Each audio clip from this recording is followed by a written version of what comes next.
เสานี่มีถูกไส้ถูกขนาดเนาะนับตั้งแต่น้อยยันใหญ่แต่ลูกแต่ล้านหาผู้ใหญ่หาปู่หาหญ้าหาตาหาทวดเลยนะอันนี้นะเสาลูกเสาแม่เสาพ่อก็มีโอ้สองไปเปลี่ยนในไซส์อ่ะนะ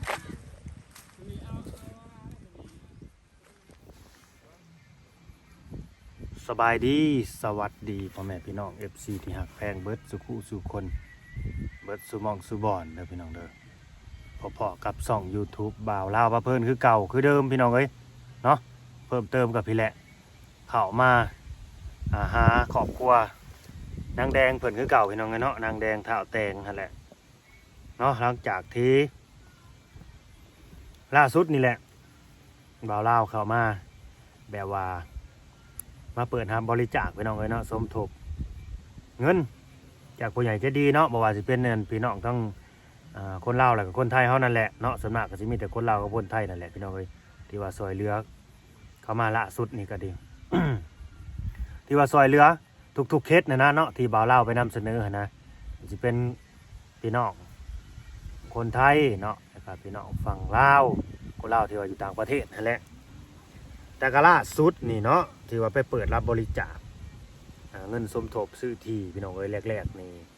บ่าวลาวว่าสีปลูกเฮือนไหนเลยเนาะสมทบเงินเห็ดเฮือนซ่อมแซมแต่ก็ได้เข้ามาแล้วเงินนะเนาะได้สมทบเข้ามาแล้วส่วนหนึ่งหรือว่าจำนวนหนึ่งบาทนี่มันก็เลยแบบ หลายคู่หลายคนกับหลายคอมเมนต์เนาะพี่น้องเนาะเพิ่นก็ว่าไปบางทีมันก็แมนคือเพิ่นว่าอะไรเนาะถามว่าปุ๊บเพื่อนเห็ดเพื่อนไปในที่ว่ามันยังค้างคาใจอยู่มันแบบมันบ่แม่นที่ของนางแดงโดยตรงนะถ้าเกิดปุ๊บไปแล้วอนาคตข้างหน้าผัวเมียเขาบ่ถือบ่ต้องกันหรือว่าตัวนางแดงกับปู่กับย่านี่บ่ถือบ่ต้องกันเลยจัดเข้ามาไล่นี่แล้วบ่มีสิทธิ์มีส่วนหยังอันนี้ก็แม่นเนาะก็คือล่าสุดนั่นแหละเฮาก็ได้มามาล้มเนาะได้มาเว้ามาคุยปรึกษากับทางปู่ของนางแดงเพิ่นเนาะคือพ่อของเงินเบาแตงหั่นแหละพี่น้องเอ้ยเพิ่นก็ตกลงราคาเนาะก็ยินยอมพร้อมใจกันสิขายสิแบ่งขายที่นี่ให้ลูกเนาะบางคนก็มาคอมเมนต์ว่าที่ของพ่อแต่ว่าขายนี่ก็มี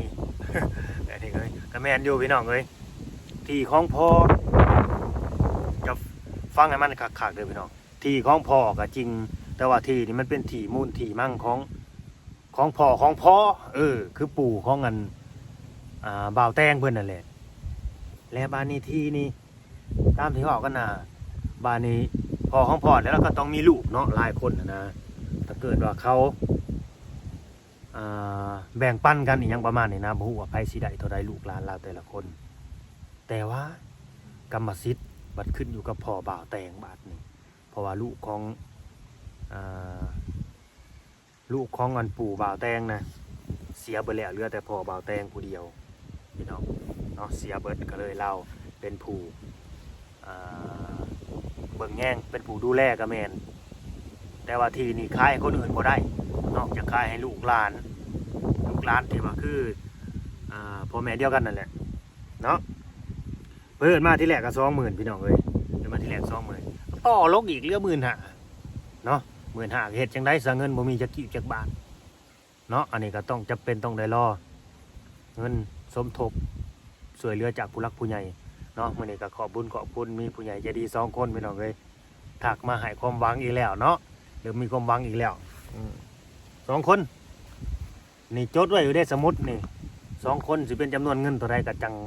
เดี๋ยวจังไปผู้แหละไปเฉลยนำกันกับ2ผัวเมียกับผู้แหละให้ผู้นำกันเนาะ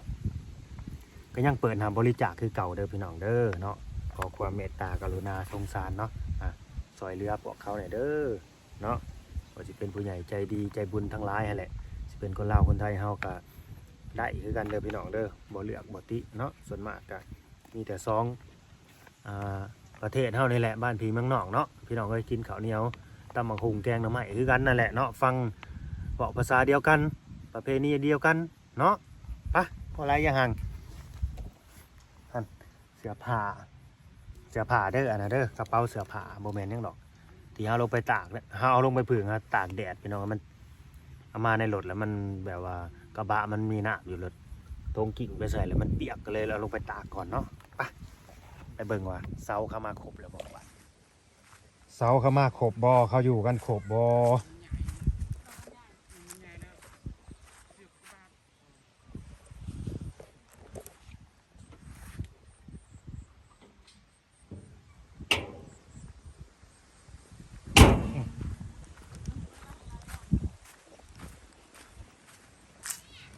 ไปสำรวจเบิ่งเสาก่อนนี่แหละที่ครับปักกว้างๆนี่ได้พี่น้องไว้ปลือเนาะปรือเขาแม่นว่าผมมีเงินนี่เขาจ่ายจดจ่านแล้วเด้ไม่ได้ยากเสานี่มีถูกไส้ถูกขนาดเนาะนับตั้งแต่น้อยยันใหญ่แต่ลูกแต่ล้านหาผู้ใหญ่หาปู่หาหญ้าหาตาหาทวดเลยนะอันนี้นะเสาลูกเสาแม่เสาพ่อก็มีโอ้สองไปเปลี่ยนในไซส์อ่ะนะเปลี่ยนในยังกับเอาเลยแหละเขาให้ซื้อบ่อะไรก็ขอเขาซื้อเกี่ยวข่าวนั้นคุณข่าวรถไฟพอไปเจ้าใหม่อันนี้เขาให้เลย แกมาได้จังมือเลย เมื่อวาน อ่ะ เมื่อวาน สบายดี โดย สบายดี เนี่ยไม่คือว่าหันเตียงนี่คอยกระแดดแล้วมาก็ไปนั่งแดดทีเตียงใหม่เด้ เอาเนี่ยมา พี่มาทางนี้เบิ่งผมก็อยู่พูดอย่าให้เมียหยกเด้น้อยจากออกได้เลย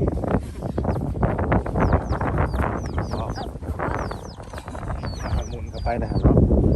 าะนั่ง โชคไก่มันหอมเยอะ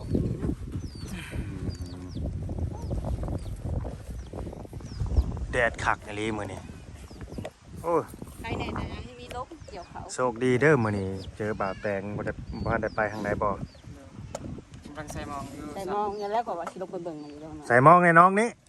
เออ ยังมันจะถึงแล้วก็ถึง โอ้ยมันก็บ่ถึกเลย ไปได้สิถึงปลาเลย บ่แล้วเฮาต้องไล่นำเพราะเฮาใส่ปลาไว้เฮาต้องไปไล่ ไรเดี๋ยวนี้ปลาเรียนก็มันฉลาดนะ บ่ นั่นแหละ แสดงว่ามันรัก ปลาที่เห็นอยู่แต่มันมาถึงมอง กินดุ เอามองมาใส่ มาที่บ้าน อืม กินมันดุอ่ะมันจังบ่สวยอ่ะ ไม่ได้กินครับประตู ใส่มองมาให้เมียบ่หรือเนี่ยใด ดู หรือว่ามากินนำกัน บอใส่ให้ เมียบ่มีแนวกิน กินละไม้เมื่อวานนี้ โอ้ วันนี้ไม่ได้เครื่องกินแล้ว เมียกินหน่อไม้อีกเลย ไปหาละไม้อยู่ เมียกินหน่อไม้ เป็นได้เรื่องดินเรื่องดอนเท่านี่เห็ดหัวเลยบ่ได้บ่ ได้ ตอนที่หล้างก็ได้ที่ เห็ดเนาะนางแดงเห็ดหัวไม้เขตไว้แล้วนะอันนี้ดินข่อยเด้อข่อยสิปอนน้ำหล้างดอกสิบ่าวลาวสิมาซอยพรว่าสิ เนี่ยแล้วละกัวนี่ หักจังยามได้แล้วว่าสิละหัวนี่ก็ได้อยู่ ตัดเอา ดอนอย่างเนาะนะศีรษะสิไว้แต่ก็เริ่มมีความหวังเข้ามาแล้วยังดินนี่เริ่มมีความหวังเลยมีผู้รักผู้ใหญ่เพิ่นสมทบเข้ามาแล้ว2 ถาด2 คนพี่น้องไว้ว่าแล้ว2 ถาดเนาะ2 ผู้ใหญ่ใจดีเพิ่นสมทบเข้ามาแล้วให้เฮาเริ่มมีความหวังทุกอย่างมันก็ต้องมีความหวังหั่นแหละแต่มันก็ต้องเริ่มจากศูนย์หั่นแหละอิหยังก็ตามแต่เพราะว่าเฮาบ่มีหยังเด้เฮาบ่มีต้นทุนเนาะต้องเริ่มจากศูนย์ประกันมีเงินติดโตวเท่าไหร่นี่ตอนนี้นี่อยู่บ่นางแดงนี่อยู่บ่หรือว่าเบิดแล้วเงินน่ะยังมีอยู่บ่ ยังเวลา4-50 ยังมีพอได้แก้ไขอยู่เนาะลูกนอนบ่เดียวนี่นะ นอน ลูกผู้ใหญ่ได้ซะ ไปเห็น ไปโรงเรียนมื้อนี้นะตั้งใจว่าสิไปทางใดบ่าวแตง ไม่ได้ไปใช้ มีบ บ่มีทางไปเนาะมื้อนี้เนาะเสาร์นี้เอามาครบแต่มื้อใดนี่ เมื่อวาน โอ้หังมาครบเมื่อวานดีแล้วว่าเล่าเขากลับมาเมื่อวานนี่เนาะก็จะสิบ่เจอกันอีกบ่จักนี่เมื่อวานนี่มันบ่มีโอกาสได้เข้ามาพี่น้องเอ้ยไปเผาอันน้องสาวเพิ่นนั่นแหละพาไปหาแพทย์หาหมอแล้วก็เบิดเวลาอยู่หั่นเพราะว่าบ่แม่นเพราะว่า3 โมงเราต้องฝ้าวกลับนะฝ้าวกลับไปหาลูกอีกหมูนี่เพราะว่ามันใหญ่ขึ้นกว่าเก่าได้แม่นบ่ ก็ได้คือเก่าก็แล้วก็มันมาดเลยนะ มันใหญ่ขึ้นกว่าเก่าได้หมูนี่ หมูใหญ่ ตอนเราเข้ามาตะบิดน่ะยังไงยังหอมกิ๊กไม่มันไม่ใหญ่นะ ใหญ่เนาะคันแม่นว่าจะขาย10 ล้านตอนน่ะคันเมียตกลงนี่ได้ขายแล้วตัวมาตกลงน้ำหลังบัดผู้ใหญ่บัดยาอยากได้เนี่ย มันใช้เวลาแล้วเนาะ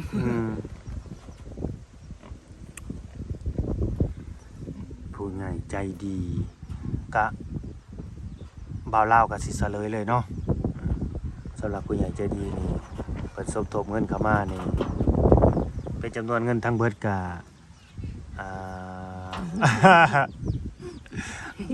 ให้สุเจ้าเดาให้เดาดูฮะคิดว่าผู้เท่าใดบ่าวแต่งเอ้าให้เดาเบิ่งเฮ้ยราคาที่ดินนี่เฮาเปิดหาบริจาคไปเนาะ 15,000 บาทไทยให้สุเจ้าเดาว่าสิได้เข้ามาเท่าใดแล้วอันน่ะหลังจากที่ออกคลิปออกสื่อไปหั่นแหละขอความเมตตาแต่ก็บ่แม่นว่าสิได้ครบปุ๊บปั๊บเลยดอกคิดว่าสิได้สตาร์ทแรกนี่มาเท่าใดเอาคิดในใจคิดอยู่บ่มีความคิดอยู่บ่ นี่เดียว มีแต่บ่จัก บ่จักจะคิดจะจำได้ จักซำใดฮู้จักเงินอยู่บ่เงินบาทนี่ฮู้อยู่บ่ฮู้อยู่เนาะคิดว่าได้จัก100นางแดงเดาเบิ่งดูสิฮอดแล้วบ่1,000 ได้จัก100 บาท200 300 400 500 1,000ให้เร็ว ใช่นี่แหละลูกมันเหี่ยวน ง่ นางคำตานี่ได้ยินบ่อยากบอกนำบ่อยากเดานำพ่อนำแม่บ่ อันนี้นะเขาคือเขาบ่เคยอาจสิบ่เคยได้จับนั่นอาจสิบ่เคยฮู้ก็เลยบ่ฮู้เดาบ่ถูกเว้าให้เดาไปซื่อยังบ่จักสิเดาได้เลยบ่แต่งเคยได้กำเงินหลายที่สุดนี่ในชีวิตนี่สูงสุดจัก ๆบาท ล้านกีบจักพันบาทเนาะเดี๋ยวนี้สูงสุด ประมาณ10 ล้านนี่แหละ โอ้ได้จำเงินเป็น10 ล้านเลย เราจำเงินเขา ได้จำเงินเขาอีกโอ้ โอ้เงินเจ้าของนั่น เงินเจ้าของนั่น มีแต่ล้านหนึงมันเจอล้านหนึง4-5แสน อย่าไปเว้านะเงินจากเงินเขาคำว่าอันนี้จับเงินเขาแล้วเขาจะจับหลายกัน บ่แม่นเงินเจ้าของอีก เงินบาทได้เคยได้อยู่บ่แต่เงินกีบเนาะ ได้แล้วตามละ1,500น่ะ เงินบาทนะบ่ ไปเห็นยัง เงินเขาให้มือเตือพี่น้องให้นะมาแต่ไทยโอ้เพิ่งเติบเลยนะได้ฮัด7-8 ปีบ่ โอ้มาแต่ไทยแหละเขาให้เนาะ เด้อ เขาให้เป็นน้ำจิตน้ำใจ เคยน้องบอก แต่ว่าเจ้าของนี่บ่เคยไปไทยจักเทื่อ ไปอยู่ไปทำงาน มีความคิดเดี๋ยวบอกคิดจะไปไทยเป็นหยังบ่ ไปแล้วอันมีเงินเดี๋ยวนี้ ไปก็มีเงินเห็นพวกเห็นบ้านไปนี่เนาะ ไปบ่ได้ดอกไปสิเบิ่งลูกเบิ่งเมียคัน ครับ แม่คันว่าถ้าไปกับลูกใหญ่ซะนั่นนี่มันใหญ่ซ้ำจัก10 ปีนั่นนี่นะ10 ปี11 ปีนี่แปลว่าให้เขาหาอยู่หากินผู้ปากเจ้าของเนี่ยนะ แล้วก็อยู่กับแม่เนี่ยที่ออกไปหาเงินแบบนี้ก็น่าสิได้พี่น้องเอ้ยกันใหญ่11 12ปีสำลุกพรวิไลแบบน่ะ ได้นี่เนาะ ก็บ่ไหวคือกันเนี่ยแต่ว่าเอาแต่เขาได้นี่ก็ดีสรุปบ่ฮู้เนาะบ่ฮู้เนาะว่าได้เท่าใดเนาะสิเฉลยเด้อต้องขออนุญาตเว้าออกสื่อออกอากาศเด้อสำหรับผู้ใหญ่ใจดีเพิ่นเนาะ คนก็ต้องการออกสื่อว่า ผู้หนึ่งน่ะต้องการอยู่แต่ว่าผู้หนึ่งบ่ฮู้เพิ่นสิต้องการหรือบ่ คุณ คุณเอาลี่ คุณเอาลี่เนาะจำนวนเงินผู้ที่หนึ่งนี่สมทบมาก่อนเลยอันนี้เนาะ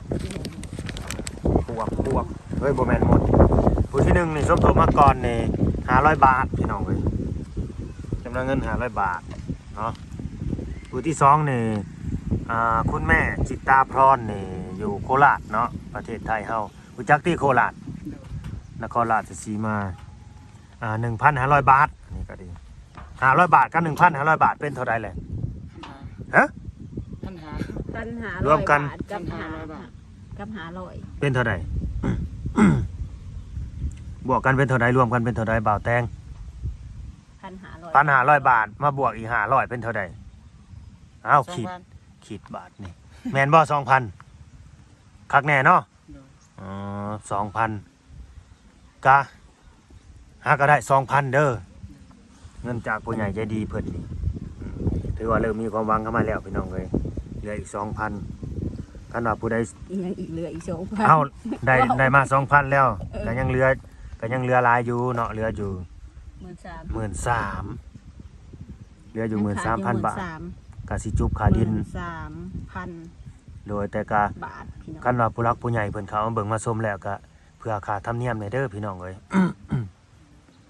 ธรรมเนียมในใดบ่ธรรมเนียมเวลาที่ว่า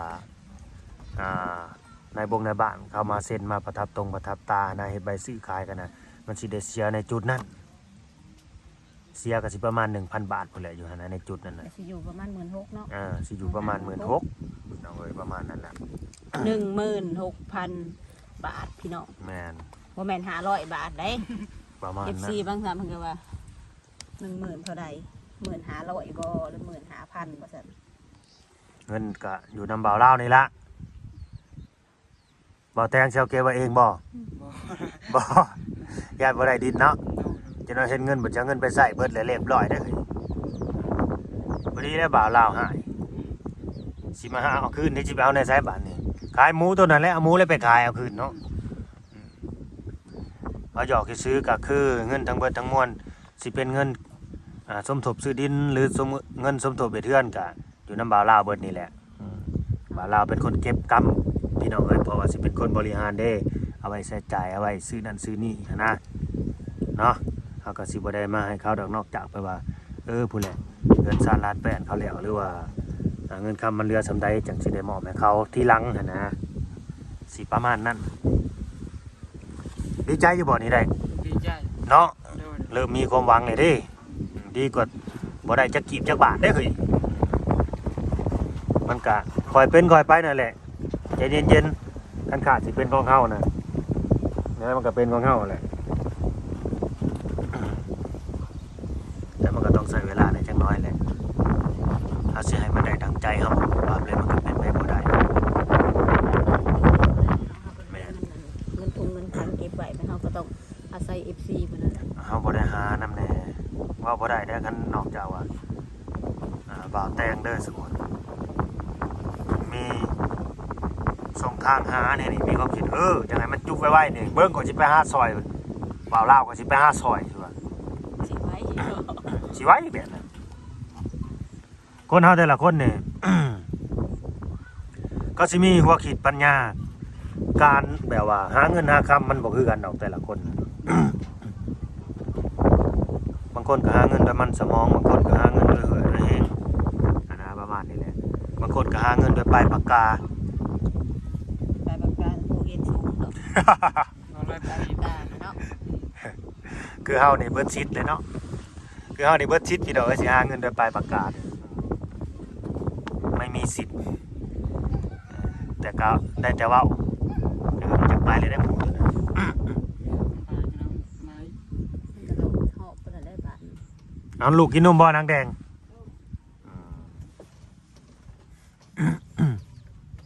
ลูกบ่ได้เหี่ยวตี้อันว่าแต่เห็นคนลงมาไก่ในกระแลนใส่โดนฮู้เลยบ่ว่าได้เงินสมทบมาเท่าใดเลย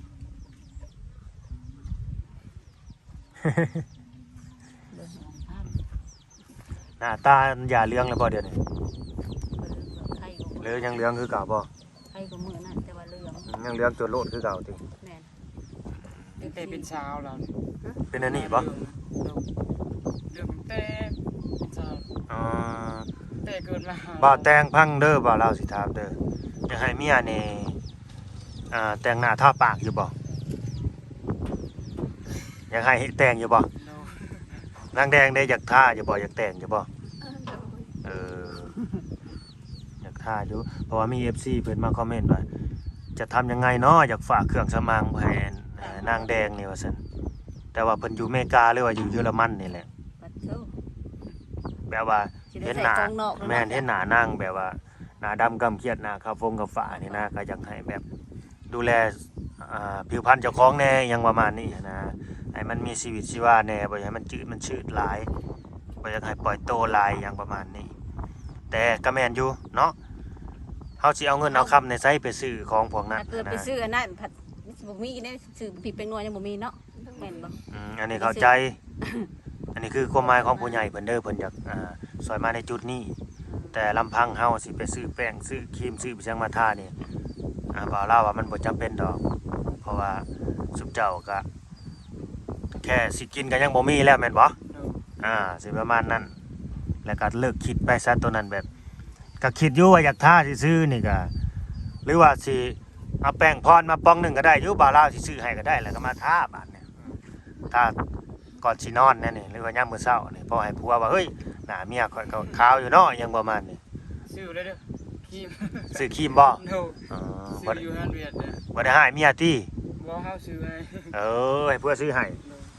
โดย ก็อยากได้เมียงามเหมือนกันเด้เนาะบ่าวแต่งแง่ เช่นนั้น สิเฮ็ดแนวใด รู้จักซื้ออยู่เนาะ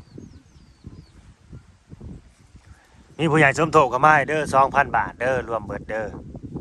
นางแดงใกล้เป็นความจริงเข้ามาแล้ว แต่ว่าเรื่องเฮือนนี่ก็ยังแบบเปิดสมทบคือเก่าหั่นแหละพี่น้องเอ้ยเนาะ ยังขาดอยู่ ขาดหยัง เอาก็ยังขาดอยู่ก็ยังว่า เฮือนนะ ดินทั้งเรือน เพราะแต่ว่ากรณีเฮือนน่ะเฮานี่อยากเคลียร์โต๊ะดินให้มันแล้วก่อนพี่น้องเอ้ยจังอยากแบบว่าอยากปลูกเฮือนน่ะนะถ้าเราเคลียร์ดินแล้วเดี๋ยวจังสิได้ซื้อไม้สั่งไม้เข้ามาเลยตอนนี้นะพอทั้งสร้างเพิ่นก็บอกสร้างกับพ่อแล้วก็บอกเครื่องเข้ามาแล้วนะว่าไม้ตัวนั้นตัวนี้ใส่จากโตอย่างประมาณนี้ แต่ก็เรื่องราคาสร้างก็ยังบ่ได้ในถามต่อไปคิดว่าสิบ่แพงติเนาะบ่าวแต่งบ่เกิน 5,000 บาทติ จะน่าว่าสิว่าเห็นผู้ว่าซอยเว้าไปหลายใหม่อีกบ่แม่นได้เคยเนาะอันนี้มันก็มีมันก็เป็นไปได้นะมันก็เป็นไปได้คือกันนะเพราะว่าเพิ่นน่าสิเห็นแต่ว่าสมเจ้านี่มีผู้ใหญ่ซอยแน่นี่เฮาน่าสิเว้าซำใดก็สิได้สำนั้นอีหยังประมาณบางคนก็สิคิดแบบนั้น เขาก็สิบ่คิดว่าต่างซอยเขาบ่มีได้บ่แล้วแต่สิให้ซำใดก็เอานั่นนี่โอ้คือสิหายากเลยพี่น้องแบบนี้นะคันว่าพี่น้องแบบว่าใกล้ชิดอีหลีน่ะลาวนี่สร้างนี่เป็นซะน้องชายแม่เจ้านี่หรือว่าน้องชายพ่อได้นี่มันก็มีต่อรองกันอีกแบบนึงได้เด้อันนี้เพราะว่าบ่แม่นบ่แม่น มาเนี่ย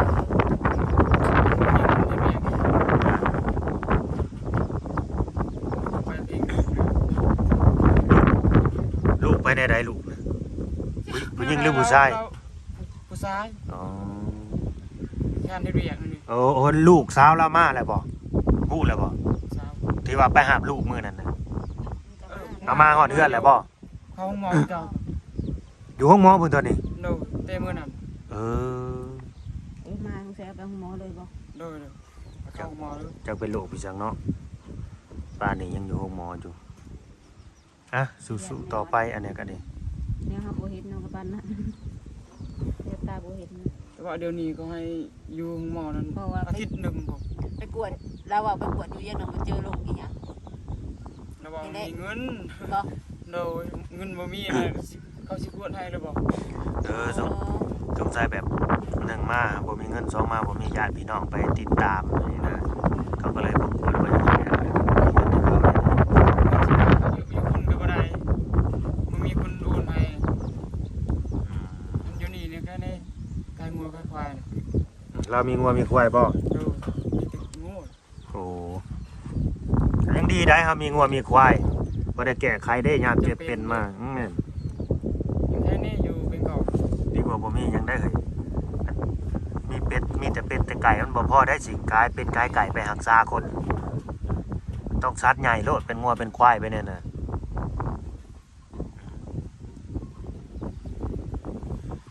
อ่ะฝากในเด้อ FC เนาะผู้รักผู้ใหญ่